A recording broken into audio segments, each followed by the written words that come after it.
Right, Shalom. First, I want to give all praises, honor, and glory to Yahweh, Bahashem Yahushai, Bahashem Rachak Kodash. Double honors to the apostles of Great Millstone, and peace and blessings to the elect. I'm just going to go through this real quick. All right, as you can see, it's a quick exhortation.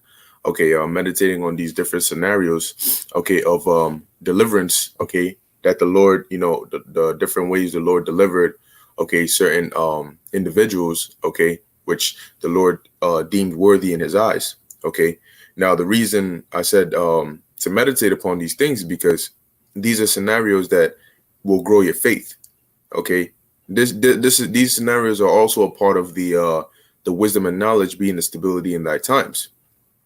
Because once you have thoughts like this in your mind, you meditate upon these things, you have faith that like the scriptures say, the Lord changes not. Okay. So just as he delivered men of old, he will deliver us now in the times to come. Okay, especially when we need it most. So when you see the different ways the Lord was able to provide, okay, or deliver for his elect or his chosen, okay, it comforts you, because now you can think outside the box.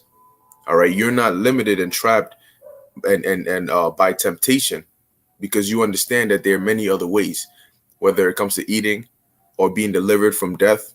There's so many other ways other than what you see as being possible. All right. So with that, we're just going to jump right into it. All right. I'm a little pressed for time. So, pardon me if I go a little, quick through the precepts. All right. But this is Psalms chapter 37, verse 25. I have been young and now am old. Yet have I not seen the righteous forsaken, nor his seed begging bread. Okay, so King David was saying, man, look, the like he said, he's been young and now he's old. Through his whole lifetime, he has not seen the righteous being forsaken, nor the seed, nor his seed begging bread. The scriptures say, who have trusted in the Lord and basically has been forsaken. All right, nobody. If you trust in the Lord and if you're righteous, the Lord is going to provide for you, man. Okay, he's going to take care of you. He can, just as he takes care of the birds, he takes care of everything. All right, he can take care of you, man. All right, so we're going to start off with Bell and the Dragon. Okay, but just going to the point. Okay, now this was after Daniel had slain the dragon, all right, which these Babylonians worshipped, okay, or the people of Babylon at the time worshipped. And so this is what happened. Bel and the Dragon 1:28. When they of Babylon heard that, they took great indignation and conspired against the king, saying, the king is become a Jew. Okay. And he hath destroyed Bel, and he hath slain the dragon and put the priests to death. See, because the faith that Daniel had and the wisdom the Lord had blessed him with, the way he moved was so righteous, all right, that even that the king at the time, all right, which I believe was Cyrus, like had so much favor towards him. Okay. All right, and really wasn't just Cyrus. It was all those rulers at the time of Daniel. They all took some form of liking towards him. Okay, so it says the king has become a Jew, and he hath destroyed Bel, and he hath slain the dragon and put the priests to death. So they came to the king and said, deliver us Daniel, or else we will destroy thee and thine house. So they were upset. They were basically like, yo, we're gonna tear this up if you don't bring Daniel out, man. So Daniel was in danger. Now, when the king saw that they pressed him sore, being constrained, he had no other option, he delivered Daniel unto them, who cast him into the lion's den, where he was 6 days. Okay, so they threw Daniel into the lion's den for 6 days. All right, now it's going to tell you, it's going to go in. It says, and in the den there were 7 lions, and they had given them every day 2 carcasses and 2 sheep, which then were not given to them to the intent that they might devour Daniel. So they try to keep the lions hungry. All right, they held back the food that they would usually feed the lions to keep them hungry, so that when they threw Daniel in there, they'd instantly just pounce on him and just eat him apart. You know, it says, now there was in Jewry a prophet called Habakkuk. All right, as you read in the book of Habakkuk, yeah, that was him, who had made pottage and had broken bread in a bowl and was going into the field for to bring it to the reapers. But the angel, now when Habakkuk was making this pottage and the bread, he probably wasn't even he was not even, he had no clue what the Lord was about to have him do with that. So in his mind, he was making it to take it to the reapers. All right. But the Lord was like, no. I'm gonna have you make it. I'm gonna make you think you about to do it for another purpose. But the reason you're really making this isn't for no reapers, man. I got a more important task. So that's the Lord, and the Lord does that. All right. So now Daniel is here in Babylon in the lion's den. All right. It says, and the angel said of the Lord said unto Habakkuk, go carry the dinner that thou hast into Babylon unto Daniel, who is in the lion's den. All right. So now he's like, time out. What? Like Babylon, just imagine that. An angel just appears to you, and you see how the angel came straight. He came straight up because that was the message he was given from the Lord. Those were his instructions. Go to Habakkuk and have him take that meal he just made to Daniel in Babylon, who's in the lion's den. It says, and Habakkuk said, Lord, I never saw Babylon, neither do I know where the den is. He's saying, I've never been to Babylon, and I don't know, even if I was to go there, I don't know where that lion's den is that you're telling me to take this food to. Then the angel of the Lord took him by the crown and bare him by the hair of his head. So he grabbed his hair and through the vehemency of his spirit set him in Babylon over the den. So today it would be like teleporting, He moved in the speed of the spirit, okay? Because the spiritual realm is faster than this realm. So it's sort of like interdimensional travel, all right? So he basically grabbed him. For layman's terms, or lack of better word, we're just gonna say he teleported him. So he grabs Habakkuk, teleports him into Babylon, into the den, or it says over the den, okay. And Habakkuk cried, saying, "Oh, Daniel, take the dinner which the Most High hath sent thee." Okay, so this is just an example, and I'm gonna keep reading, but it's just an example showing you that look, Daniel in the lion's den, of course, he was praying. Okay. And this is how the Lord delivered him, because the Lord uses people you could call it multi-purpose. This guy's doing this. Okay. All right. Let me see the time. Okay, boom. Get him and let him take that over here. All right. So it's now the Lord could have just been, like, yo, I'm a manifest something for you. But this is the way the Lord chose to bring the food to Daniel. So keeping this in mind, you're like, yo, damn, like, you know what I'm saying? Like, yo, the Lord he got ways, man.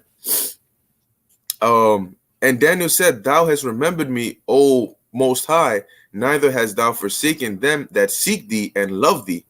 So Daniel arose and did eat, and the angel of the Lord set Habakkuk in his own place again immediately. So he took him back. Upon the seventh day, the king went to bewail Daniel, and when he came to the den, he looked in, and behold, Daniel was sitting.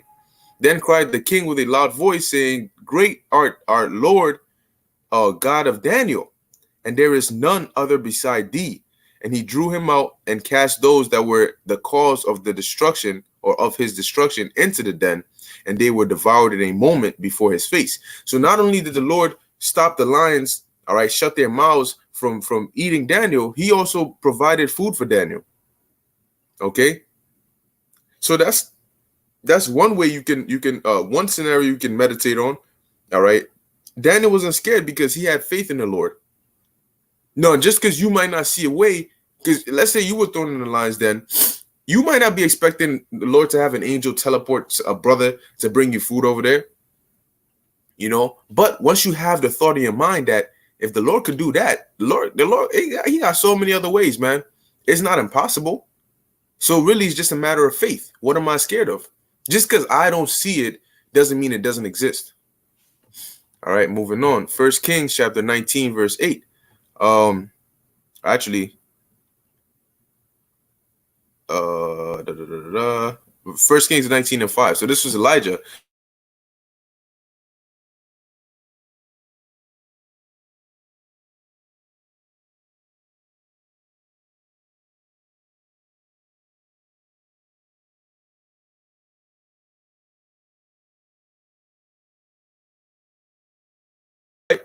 Knocked out.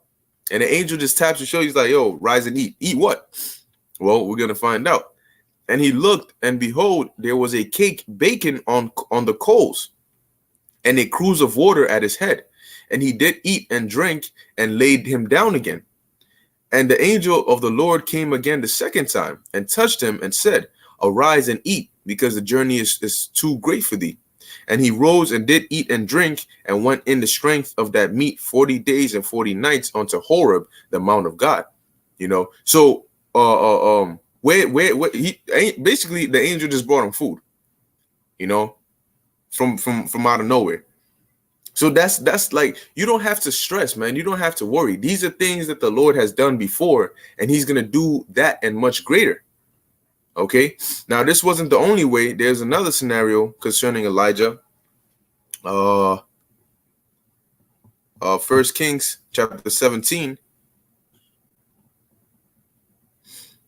All right, and I think what I'll do is I'll end it after this precept I'm reading, but you know, later on I'll come back and I'll continue it, you know, with the rest of the precepts that I have. All right, because I have a couple more. Okay, but it says First Kings 17, and I'll start at verse 1. And Elijah the Tishbite, who was of the inhabitants of Gilead, said unto Ahab, as the Lord Yahweh, power of Israel, liveth, before whom I stand, there shall not be dew nor rain these years, but according to my word. So the Lord gave him the power to what? To shut the heavens from raining. And the word of the Lord came unto him, saying, get thee hence, and turn thee eastward, and hide thyself by the brook Cherith, that is before Jordan. And it shall be that thou shalt drink of the brook, and I will and I have commanded the ravens to feed thee there. The brook is sort of like, you could say it's almost like a riverbank, you know, but it's basically like a body of water. All right. It says, so he went and did according unto the word of the Lord, for he went and dwelt by the brook Cherith, that is before Jordan. And the ravens, which are birds, brought him bread and flesh in the morning, and the bread and flesh in the evening, and he drank of the brook. So the Lord had him covered with food, and he had him covered with water. Literally, you had ravens, all right, bringing him bread and flesh, man. So who would have thought? Who would have thought that? You know. Okay, it says and it came to pass after a while that the brook dried up, because there had been no rain in the land. So while there was a drought, okay, which is bad for crops, probably led to famines and all of that. Guess what? The Lord was taking care of Elijah, man. See, he didn't have to worry about anything. The Lord told him, look, just do what I'm telling you. I got you covered. Don't worry about what you're seeing. Don't worry about the hell or the fear or any of that. I'm taking care of you. Relax. You know, relax. I got it. And that's how you trust in the Lord, man. You put your faith and your life in the hands of the Lord. You say, look, I can't do anything to deliver myself. I can't do anything to save myself. You know, so I leave my life, my faith, my trust, everything. I leave it in the hands of Yahweh by Hashem Yahweh Shai. And if I die, then it must be his will. If not, then it's his will. I'm just going to do as I've been instructed. That's all you do. That's it. If the Lord said don't take the chip, don't take the chip. You don't be worrying about the extra stuff. Obviously, the Lord knows you need to eat to survive, right? Okay, so if he tells you don't take the chip, and you're like, well, if I don't take the chip, I can't eat. No shit, Sherlock. The Lord knows that, but he has other plans for you. Okay, so hey, man, it's all about having faith, man. And reading these different scenarios will boost your faith, because you're seeing, you're like, yo, like, so if I was put in this scenario prior to this happening, would I have even thought in my wildest dreams that this is how the Lord would have delivered me? But now that I have this in my mind, I have, you know, I'm not so, you know, like I'm not going to be stressed, because I know, look, if the Lord could do this, then how much more can he do now? You know? So really, that's all it is, man. But like I said, I'm gonna cut it here, okay? And Lord willing, later on I'll come back and do a follow up, okay? But let me in this thing here, okay? But with that, I hope this was edifying unto the elect. I want to give all praises, honor, and glory to Yahweh, Bahashem Yahushai. Until next time, Shalom.